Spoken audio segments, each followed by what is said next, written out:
En 1801, une expérience simple mais révolutionnaire fut réalisée par Thomas Young, un scientifique anglais connu pour son esprit brillant et polyvalent. Cette expérience, appelée l'expérience des deux fentes, visait à résoudre une question qui divisait les scientifiques de l'époque. La lumière était-elle composée de particules, comme le pensait Isaac Newton, ou était-elle une onde, comme le suggéraient d'autres chercheurs?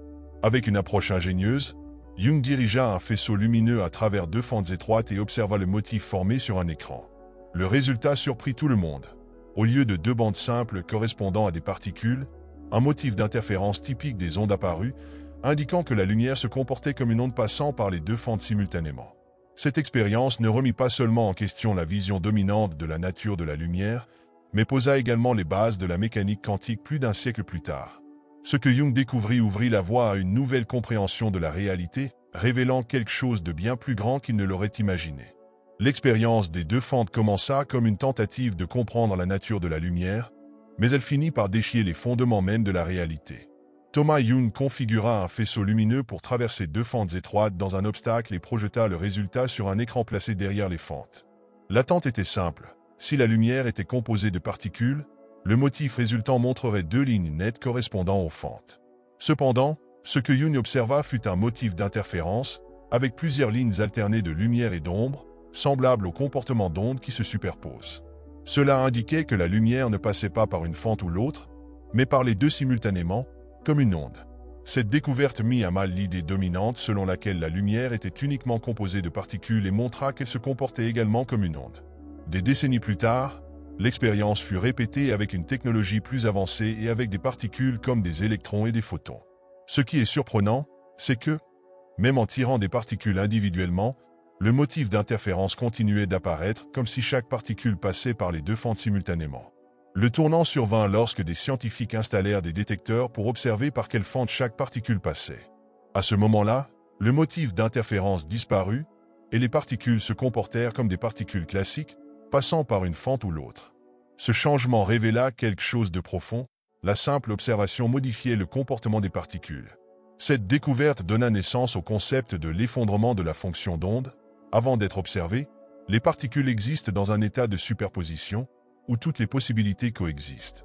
Mais lorsqu'elles sont observées, elles choisissent un état unique, transformant les potentialités en réalité. L'expérience montra que la réalité, au niveau quantique, n'est pas fixe, elle est façonnée par l'interaction avec un observateur. Si la simple observation peut altérer le comportement des particules, qu'est-ce que cela signifie pour la réalité dans son ensemble? Telle est la question centrale qui émerge de l'expérience des deux fentes. Au niveau quantique, les particules existent dans un état de superposition, une infinité de possibilités coexistantes. Mais, au moment où elles sont mesurées, elles choisissent un état unique. Pourquoi cela se produit-il? Et, plus important encore, qui ou quoi fait ce choix? Le concept d'effondrement de la fonction d'onde suggère que l'observateur joue un rôle fondamental. Mais qui est cet observateur? Est-ce simplement l'acte de mesurer qui effondre l'onde en une particule? Ou y a-t-il quelque chose de plus profond, lié à la conscience humaine? Cette question dépasse la science traditionnelle et nous mène à un débat sur le rôle de la conscience dans l'univers. Si un simple photon ou électron peut décider de son comportement en fonction d'être observé ou non, pouvons-nous en déduire que la réalité que nous percevons autour de nous dépend également de notre interaction avec elle? Réfléchissez à votre propre vie. Avez-vous déjà remarqué que ce sur quoi vous concentrez le plus votre attention semble prendre plus de poids et se manifester de manière plus claire? Et si l'attention que vous portez à quelque chose était l'équivalent humain de l'effondrement de l'onde? Est-il possible, comme dans l'expérience, que ce que nous choisissons d'observer dans notre vie se matérialise alors que les autres possibilités restent en potentiel? Encore plus intriguant, si la conscience humaine peut façonner la réalité quantique, avons-nous plus de pouvoir sur le monde qui nous entoure que nous ne l'imaginons? Et dans ce cas, que signifie être un créateur conscient de sa propre réalité? Ces questions n'ont pas de réponse définitive, du moins pas encore. Mais elles nous amènent à réfléchir à quelque chose d'essentiel. L'univers peut être bien plus interactif, et nous bien plus essentiels à sa construction, que nous ne l'avions jamais pensé. Après tout, la réalité existe-t-elle sans un observateur? Ou bien, sommes-nous, en tant qu'êtres conscients, des co-créateurs de tout ce qui existe? Qu'y a-t-il au centre de tout? Si nous plongeons de plus en plus profondément dans la matière, au-delà des atomes, des protons, et même des quarks, que trouvons-nous? La réponse se trouve dans ce que la physique quantique appelle le vide quantique, un champ infini d'énergie primordiale, où toutes les possibilités existent avant de se manifester. Malgré son nom, le vide quantique n'est pas vide. Il est le point d'origine de tout ce qui existe. Chaque particule, chaque atome, chaque étoile, planète ou être vivant a émergé de cette matrice de potentialité infinie. Imaginez le vide quantique comme un océan immense d'énergie pure. Lorsque cet océan interagit avec des champs comme celui de Higgs, l'énergie se transforme en matière, prenant forme et substance. Mais une question cruciale se pose. Si tout émerge du vide quantique, que signifie cela sur la nature de l'univers? Est-ce que tout ce que nous voyons n'est qu'une organisation temporaire de cette énergie primordiale? Si nous pensons à nous-mêmes, nos corps sont également faits d'atomes qui, en fin de compte, dérivent du vide quantique. Cela signifie qu'en essence, nous sommes des manifestations de cette énergie primordiale. Maintenant, réfléchissez.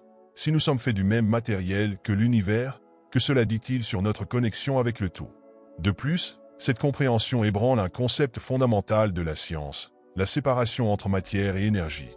Au niveau le plus profond, il n'y a pas de distinction, tout est énergie, s'organisant temporairement sous forme de matière. Et si tout est énergie, cela inclut nos esprits, nos pensées et nos intentions.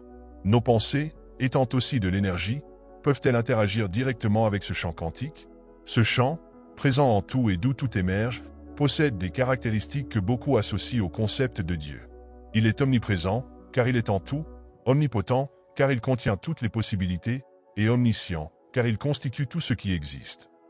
Alors, surgit une dernière question. Si le vide quantique est la source de tout, y compris de nous-mêmes, la recherche de Dieu n'est-elle pas, en réalité, une recherche pour reconnaître cette essence en nous? Si le vide quantique est l'essence de tout ce qui existe, quel est le rôle de l'observateur dans ce processus? La physique quantique montre que, sans l'observateur, la réalité reste dans un état de superposition, une infinité de possibilités coexistantes. Ce n'est que lorsqu'une observation a lieu que ces possibilités s'effondrent en un état défini. Cela nous mène à une réflexion profonde. L'acte d'observer n'est pas seulement passif, mais créatif. L'observateur, en interagissant avec le champ quantique, façonne la réalité qui émerge. Cela suggère-t-il que nous avons un rôle actif dans le processus de création? Si nous sommes capables de faire s'effondrer les possibilités avec notre attention, quel est l'impact de nos pensées, intentions et émotions? Lorsque nous dirigeons notre attention vers quelque chose, qu'il s'agisse d'un problème, d'un désir ou d'une idée, nous choisissons, consciemment ou non, quelle possibilité se manifestera dans le champ quantique. Ne serait-ce pas là une forme de co-création de la réalité? De plus, si le vide quantique est la source de tout, et si tout en émerge, cela signifie que notre conscience fait également partie de cette essence. Cette idée est profondément liée aux anciennes traditions spirituelles qui parlent de l'étincelle divine à l'intérieur de chaque être humain. Vous êtes-vous déjà demandé, si tout dans l'univers est fait de la même essence, cette essence ne serait-elle pas ce que nous appelons Dieu? Cette perception dissout également la notion de séparation. Si l'observateur et l'observé sont faits de la même énergie primordiale, alors l'idée que nous soyons séparés de l'univers ou les uns des autres est une illusion. Cette compréhension pourrait complètement changer la manière dont nous vivons, interagissons et comprenons l'existence. Enfin, il y a une question essentielle. Si nous avons le pouvoir de façonner la réalité à travers notre conscience, comment utilisons-nous ce pouvoir? Créons-nous à partir d'un état de peur et de pénurie, ou d'amour et d'abondance? La physique quantique nous invite à reconsidérer notre responsabilité en tant que co-créateurs du monde dans lequel nous vivons. En comprenant le vide quantique, nous arrivons à une conclusion transformative. Tout dans l'univers émerge d'un champ infini d'énergie primordiale. Ce champ, connu sous le nom de vide quantique, est omniprésent, car il est en tout, omnipotent, car il contient des possibilités infinies, et omniscient, puisqu'il englobe tout l'univers et tout ce qui y arrive. Ces trois caractéristiques, omniprésence, omnipotence et omniscience, sont, depuis des siècles, attribuées au concept de Dieu. Mais si ce que nous appelons Dieu était en réalité le vide quantique, pas comme une entité séparée, mais comme la source même de tout ce qui existe, imaginez l'impact de cette idée. Dieu n'est pas un être distant ou extérieur à l'univers, mais l'essence même de celui-ci. Tout ce que nous voyons, ressentons et expérimentons est une expression de cette source. Cela inclut chaque particule, chaque être humain, chaque galaxie, même notre propre conscience. Si Dieu est le vide quantique, la source d'où tout émerge, nous ne sommes pas séparés de lui. Au contraire, nous sommes des manifestations directes de cette énergie divine. Cela change-t-il la façon dont vous vous voyez vous-même? Et, plus important encore, comment percevez-vous l'autre et le monde autour de vous? Les anciennes traditions spirituelles parlaient déjà de cette connexion. L'idée que nous avons une étincelle divine n'est pas simplement une métaphore, mais une vérité littérale. Notre existence est une expression directe de cette source créatrice. Ainsi, reconnaître cette connexion signifie comprendre que le divin n'est pas à l'extérieur de nous, mais à l'intérieur et en tout ce qui existe. Cette vision dissout également l'illusion de la séparation. Lorsque nous blessons quelqu'un, nous blessons en réalité une partie de nous-mêmes, car nous sommes tous faits de la même essence. Si l'humanité acceptait cela, comment seraient nos relations, nos choix et nos priorités? Enfin, comprendre le vide quantique comme l'essence divine nous invite à une nouvelle façon de vivre, avec plus de responsabilité, de conscience et d'amour. En prenant conscience que nous faisons partie de cette immensité infinie, peut-être pourrions-nous abandonner la peur et embrasser l'unité qui a toujours été présente. Et maintenant, je vous pose la question, si tout dans l'univers émerge du même champ, si nous sommes partis de cette source divine, que ferez-vous de cette perception? Comment cela peut-il transformer votre vie? Que signifie être un observateur? La physique quantique nous a montré que la simple présence d'un observateur est capable de faire s'effondrer l'état d'infinité de possibilités en une réalité définie. Mais, et si nous comprenions que nous ne sommes pas simplement des observateurs passifs? Et si notre conscience active jouait un rôle crucial dans la création de la réalité que nous vivons? La science nous a déjà montré qu'au niveau quantique, tout est énergie et potentiel. Avant d'être observé, chaque particule existe dans un état de superposition, c'est-à-dire que toutes les possibilités sont ouvertes. Mais l'acte d'observer, d'attirer l'attention, transforme ces possibilités en une seule réalité. Cela soulève une question fondamentale. Quel type de réalité choisissons-nous de créer? Notre conscience, nos intentions et nos croyances fonctionnent comme un focus, comme une lentille qui dirige l'énergie primordiale de l'univers. Lorsque vous concentrez votre attention sur quelque chose, qu'il s'agisse d'un problème, d'un objectif ou d'une émotion, c'est comme si vous faisiez s'effondrer les possibilités quantiques pour manifester cela dans votre vie. Pensez à l'impact de cela dans votre quotidien. Lorsque vous consacrez une attention constante à vos préoccupations, peurs ou frustrations, vous amplifiez, d'une certaine manière, ces réalités. En revanche, en vous concentrant sur des solutions, des opportunités et de la gratitude, vous créez un espace pour que ces énergies prennent forme. Avez-vous déjà réfléchi à ce que vous nourrissez réellement avec votre attention? Ce pouvoir créateur n'est pas seulement individuel. Collectivement, notre conscience impacte le monde qui nous entoure. Si des millions de personnes partagent la même intention, qu'elle soit positive ou négative, le champ quantique répond à la somme de ces énergies.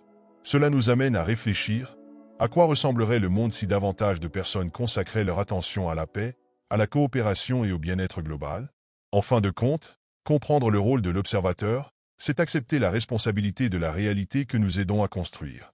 Nous ne sommes pas des victimes passives des circonstances extérieures, mais des co-créateurs actifs de tout ce que nous vivons.